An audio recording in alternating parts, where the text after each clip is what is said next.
저는 이제 제가 발제를 하기 전에 간단하게 결론을 먼저 얘기하고 그 발표를 듣는 게 이해를 빠를 거라고 생각합니다.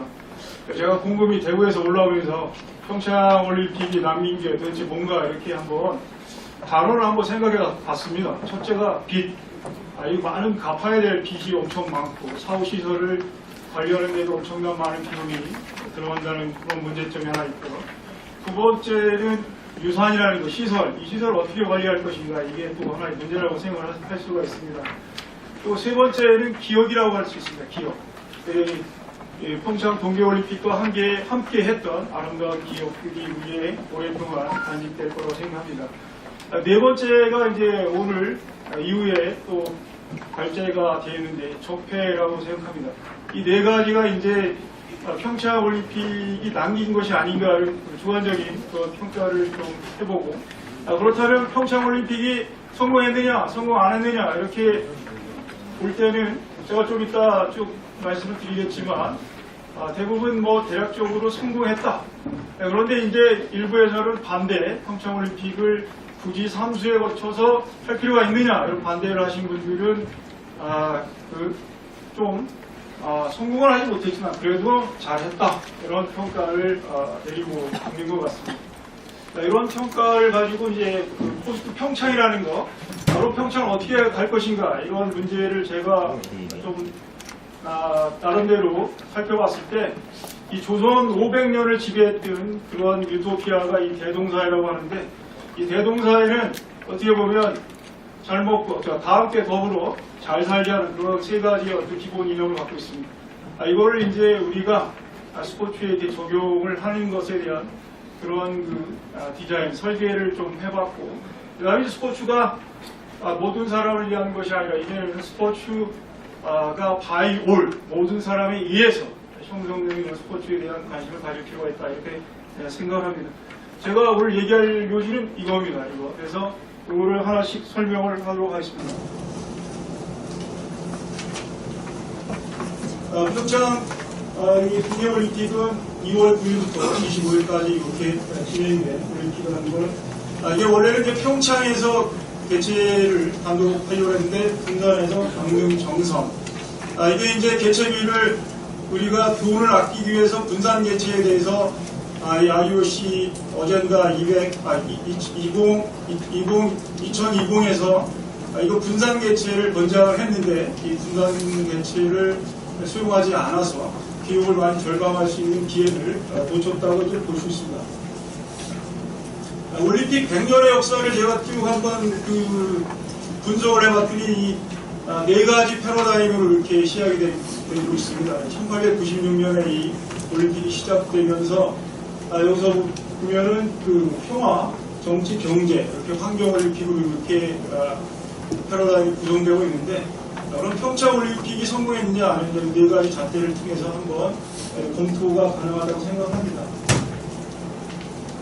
그래서 평가는 이제 우리가 향후적 차원의 비판적 평가라는 건 우리 시설을 밖으로 좀 내보내는 차원에서 구조적이고 이러한 어떤 제도적인 문제 한번 살펴볼 필요가 있다고 생각합니다. 향내적 차원이라는 건 이제 우리가 내면으로 그렇게 시설을 돌려가지고 우리가 선철적인 그런 평가를 해볼 필요가 있다. 그래서 이 두 가지 차원에서 이렇게 평가를 좀 해봤습니다. 향해적 차원에 이렇게 평가를 해보니까 대체적으로 우리가 패러다임에서 좀 벗어나는 게 새로운 패러다임 전환이라고 볼 수 있는 거는, 여기 보면 이제 ICT, 스마트 ICT 올림픽이라는 것이 우리가 좀 주목해 볼 필요가 있다. 그동안 이제 정치 어떤 경제 패러다임에서 올림픽이 어떻게 보면 이용됐다 이렇게 보는데, 평창부터는 이제 ICT 올림픽에 이제 계기를 마련했다고 볼 수가 있고요. 전체적으로 이제 올림픽이라는 거는 이제 우리 고대 올림픽을 부활했기 때문에 궁극적으로는 이 어떤 폴리스 간의 어떤 전쟁, 어떤 올림픽 트루스, 휴전, 어떤 평화를 추구하는 것이 주목적이었기 때문에 우리가 거시적인 관점에서 보면 올림픽은 원래의 어떤 정신이라는 것, 평화를 회복한, 화해와 평화를 회복했다는 측면에서 거시적인 관점에서 보면은 올림픽은 평창올림픽은 성공한 올림픽이다 이렇게 우리가 주목할 필요가 있는데, 우리가 문제는 과연 그 평창 올림픽이 과연 성공했는가에 대한 의문점을 들 수 있는 건 두 가지입니다. 이 경제적인 측면에서 과연 평창이 과연 흑자인가에 대한 물음표를 들 수 있습니다. 이게 흑자인가 흑자가 아닌가는 이게 어떤 기준, 어떠한 기준에 따라 평가하느냐가 따라서 이제 달라질 수가 있는데, 두 번째는 이제 환경의 문제입니다. 이게 막대한 이 환경 파괴를 이미 저질러 놓고 다시 복구하는데 1,000억 정도의 그 예산이 소요된다고 하는 그러한 현재 입장에서 과연 이 두 문제는 과연 성공했는가, 이런 거에 의문표를 던질 수 있는 것이 아닌가, 이런 생각을 좀 해볼 수가 있습니다. 그 다음에 이제 그 내적인 차원으로 보면 여기 이제 적폐와 관련된 건데 오늘 이제 계속 이후에 논의가 될 것인데, 간략하게 보면 이제 우리가 그 프레임, 어떤 프레임을 가지고 이 올림픽을 보느냐 해서 뭐 평화올림픽이라든가 뭐 평양올림픽, 이러한 그 프레임을 만들어가지고 평창올림픽을 흑집내는 이러한 일들이 있었습니다. 그 다음에 한 팀이라는 것, 과연 한 팀이 의미하는 게 뭔가, 남북 단일팀이 한 팀인가, 아니면 우리가 여자 컬링 팀을 보고 그것이 한 팀인가, 이런 의문점을 우리가 또 제시할 수가 있습니다. 그 다음에 이제 희생이라는 것, 그 다음에 메달이라는 것, 우리 이제 국민들의 의식이 상당히 변했기 때문에 금메달이 아니라 어떤 과정을 통해서 메달을 따느냐에 대한 주목하고 있기 때문에 우리가 금메달만이 아니라 우리가 어떤 노력하고 헌신한 그런 노메달에도 관상들이 관심을 가지게 된다고 볼 수 있습니다. 그 다음에 이제 여론이 어느 정도의 여론이 이제 이 평창 올림픽에 대해서 여론을 조장하고, 그 다음에 어떤 프레임을 만들고, 이런 것과 또 하나 이제 여론과 대비돼서 이제 자원봉사자들의 어떤 헌신, 이런 것들이 이제 평창 올림픽을 빛나게 한 그런 요소가 아닌가, 이런 생각을 좀 해볼 수 있습니다. 그 다음에 이제 대표라는 것, 국가대표라는 문제가 과연 외국에서 그 올림픽에 메달 가능성이 높은 선수들을 우리가 영입을 해가지고 기화시켜가지고 메달을 따는 것이 과연 옳은 것인가. 그래서 예를 들어서 토종 선수, 우리 현재 대한민국 선수들과 외국에서 용병 선수들이 어떻게 이 올림픽에 참가하는 그 대표성을 띠는가. 그래서 국가대표라는 거, 애국가 1절 따라 부르기 어렵고, 그 다음에 우리 국민과 공감할 수 있는 정서적인 측면도 이런 것들이 없는 상태에서 단순히 올림픽 참가를 위해서 또 메달을 많이 따기 위해 가지고 외국 선수들을 뭐 25명 이상 이렇게 영입을 해가지고 올림픽 참가시키는 게 문제가 없는가, 이런 걸 우리가 한번 생각해 볼 문제라고 볼 수 있습니다. 거기에 대해서는 찬반양론이 있습니다. 찬성하는 입장에서는 우리나라 동계 스포츠 수준을 한층 업그레이드 시키는 계기를 만들 수 있다, 이러한 그 긍정적인 측면을 보고 있고, 또 이제 반대하는 입장에서는 어떤 입장을 갖고 있느냐면, 우리나라 선수들이 아무리 열심히 해도 이 외국에서 이 귀화시킨 선수들의 그늘에 가려서 올림픽에 참가할 수 있는 기회를 잃어버리는 것은 아닌가. 그 다음에 과연 이런 운동 선수들을 과연 우리는 일체감, 동질성을 어느 정도 확보할 수 있을까, 이런 문제를 제기해서 이 대표에 대한 논의가 진행되고 있다고 볼 수 있습니다. 그래서 상대적인 측면에서 이러한 키워드를 간단히 언급을 했습니다. 그 다음에 이제 중요한 게 서울올림픽하고 이 평창올림픽을 한번 비교를 하면 약 30년의 차이를 두고 올림픽이 진행이 됐는데, 여기 그 차이를 보면은 뭐 성적면에서는 뭐 종합 4위와 7위 이런 뭐 가시적인 성과는 크게 문제가 되지 않고, 그 다음에 규모 면에서도 뭐 당대 최고의 참가국들이 올림픽에 참가한 그러한 어떤 성공한 그런 올림픽이라고 볼 수 있습니다. 그 다음에 뭐 성과는 88올림픽이라는 건 남북의 어떤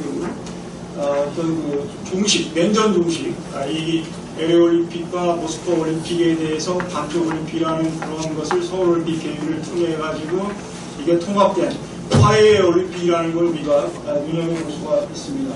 그 다음에 독재 정권의 중심이라든가 경제 발전. 그러나 평창올림픽은 앞에서 얘기했듯이 평화올림픽, 그 다음에 IST 올림픽, 그 다음에 문화올림픽, 안전올림픽. 다른 데보다는 상당히 안전한 그런 올림픽이었다는 걸 우리가 눈여겨볼 수 있습니다. 그러나 이제 오늘 우리가 주된 그 적폐라든가 이 논란의 핵심은 바로 이 논란의 문제를 가지고 있습니다. 그래서 IOC의 개최, 분산 개최에 대한 그런 제안을 우리가 왜 거절했는가 그런 문제들, 그 다음에 북한의 올림픽 참가에 따른 여러 가지 파생되는 그러한 문제들, 그런 것들이 오늘 주된 논의가 되려고 볼 수 있습니다. 그래서 이 두 가지 올림픽을 비교하면 상당히 30년이라는 어떤 시차가 존재하지만 나름대로 그 올림픽을 통해서 우리가 서울 올림픽을 통해서 한국이 그 개도국으로서 개발도상국으로서 처음 올림픽을 유치하면서 우리가 많은 경제적으로 변화, 사회적 문화적 변화를 가져온 계기를 마련했다면 이 그 평창 역시 어떠한 우리에게 사회적인 변화를 이렇게 가져오리라 이렇게 기대해 볼 수 있습니다. 그다음에 이제 포스트 평창 이유를 간단히 설명하면 유산은 두 가지가 있습니다. 예. 하나는 무용의 유산과 이제 유용의 유산이라고 이렇게 볼 수 있습니다. 유용의 유산은 그냥 시설을 그대로 우리가 재활용해가지고 지속적으로 이용할 수 있도록 하는 문제인데, 경기시설을 이제 사후 활용과 지속적인 경기력을 유지하는 그런 문제가 있습니다. 문제는 최고의 시설을 갖고 있는데 우리가 경기력을 유지하려면 이 시설을 유지해야 되는데, 이 시설을 유지하려면 1년에 뭐 45억 정도가 소요된다고 하기 때문에 이 돈 문제가 걸려있기 때문에 이 돈을 어떻게 해결할 것인가, 그것이 가장 큰 관건이 아닌가 이런 문제를 볼 수 있습니다. 그 다음에 이제 가장 이걸 시설을 활용할 수 있는 좋은 방법은 공개, 스포츠, 관광을 활성화한다는 거죠. 관광이라는 건, 스포츠 관광이라는 건 뭐 참여형 관광과 이제 우리가 관람형 관광으로 나눌 때 앞에서 윤본장 교수님께서 말씀했지만 동남아, 눈을 처음 보지 못한 이런 사람들에게 우리나라에 와가지고 공개 스포츠를 체험할 수 있고 관광과 결합된 상품을 통해서 지속적으로 이 경기장을 활용할 수 있는 재원을 마련하고 지속적으로 이용할 수 있는 그러한 문제를 우리가 한번 생각해 볼 수가 있습니다. 무용의 유산은 제가 말씀드린 걸 이제 대동사회라는 것, 유토피아라는 건 실제 우리가 실현이 불가능한 걸 유토피아라고 하는데, 조선 500년을 지배했던 유교사회에서 꿈꿨던 것은 이 대동사회라고 합니다. 대동사회는 세 가지, 다 함께 더불어 잘 살자, 이게 모두가 다 잘 살자는 건데, 이 스포츠도 여기에 아이디어를 얻어서 다 함께 더불어 즐기자, 이러한 방향으로 나아가야 되지 않을까 이런 생각을 볼 수 있습니다. 그 다음에 국민 행복과 연결해서 제가 그 대구대 특수교육과에 소속되어 있는 연구소에 있습니다. 그래서 이 보편적 설계, 보편적 학습 설계에 대해서 연구를 하고 있는데요. 보편적 설계라는 건 뭐냐면 우리가 올림픽이라든가 이런 모든 시설이라든가 상품이 모든 사람들이 이용할 수 있도록 하는 그러한 설계 당시부터 설계에 반영해가지고 이런 걸 만들어내는 거라고 할 수 있습니다. 그래서 이 설계 단계에서부터 모든 사람이 이용할 수 있는 그런 편의를 제공해야 된다고 보는 거죠. 그래서 보편적 설계는 모두를 위한 설계입니다. 모두. 그러니까 뭐 장애인이라든가 그다음에 뭐 어린이, 그다음에 어르신, 노인, 여성 모든 사람을 위한 설계이고, 이게 이제 무장벽 설계라는 게 뭐냐면 여기에 장애가 없다는 거죠. 걸림돌이 없다는 거죠. 내가 휠체어를 타고 경기장에 가서 경기를 내가 즐기고 경기를 하려면 편하게 휠체어를 타고서 이동할 수 있는 경로, 이런 것들이 장벽이 없이 만들어야 된다는 겁니다. 그 다음에 통합 설계라는 건 장애, 비장애인, 노인, 아이 모든 사람이 함께 할 수 있도록 설계부터 이루어져야 된다고 보는 겁니다. 이게 대표적으로 이 보편적 설계가 반영된 경기장의 모습이라고 할 수 있습니다. 그 다음에 이제 제가 오늘 힘주어서 얘기하고자 하는 것은 대동사회라는 것은 구호만이 아니라, 대동사회라는 건 다 함께 더불어 스포츠를 즐기는 입장에서 건강사회, 공정사회, 복지사회, 연대사회를 실현 가능할 수 있다. 다른 분야보다 스포츠가 이거를 실현할 가능성이 상당한 장점을 가지고 있다. 이것이 우리가 스포츠에게 희망을 걸 수 있는 요소라고 할 수가 있습니다. 그래서 그 철학은 대동사회고 현장 실천은 다음과 더불어 즐기자는 것이 제도, 그리고 제도적으로 말아내야 될 것은 건강, 공정, 복지, 연대사회를 의미합니다. 그래서 다 함께 더불어 즐기자. 이걸 집에 가시기 전에 뭐 머리에 기억을 하면 좋을 것 같습니다. 그 다음에 이제 앞에서 얘기했듯이 스포츠 포울이 아니라 이제는 60만 국민이 서명을 해가지고 우리 선수들의 영향을 미치는 이러한 시대에 스포츠 바이 올, 모든 사람에 의해서, 구성원 모든 사람의 국민에 의해서 스포츠가 움직이는 그런 사회를 우리가 또 기대해 볼 수 있다. 그런 사회를 통해서 우리가 행복한 스포츠. 이게 어떤 거냐면 지금보다 더 나은 스포츠로 나가자는 그런 의미입니다. 그래서 구체적인 방안, 이 스포츠 철학을 하는 사람이 구체적인 구체성이 떨어집니다. 그래서 설득력을 얻기 위해서 구체성을 해봤습니다. 그래서 목적, 목표, 내용, 방법 확실하게 제시하고 있습니다. 그래서 자료를 보시면은 이거를 잘 제가 구체적으로 설명을 했기 때문에 이거를 참조해 주시면 좋을 것 같습니다. 끝으로 여기 보면 평창 동계올림픽은 성원 올림픽이며 스마트 ICT 올림픽이다. 하지만 경제올림픽과 환경올림픽인가에 대한 퀘션마크, 의문은 남는다. 이런 문제죠. 그 다음에 평창 이후 근대올림픽은 스포츠를 위한 인간에서 탈피하여 인간의 얼굴한 올림픽이 된다. 인간의 얼굴한 올림픽. 그래서 인간의 주체이지 더 이상 스포츠의 도구가 되어서는 안 된다.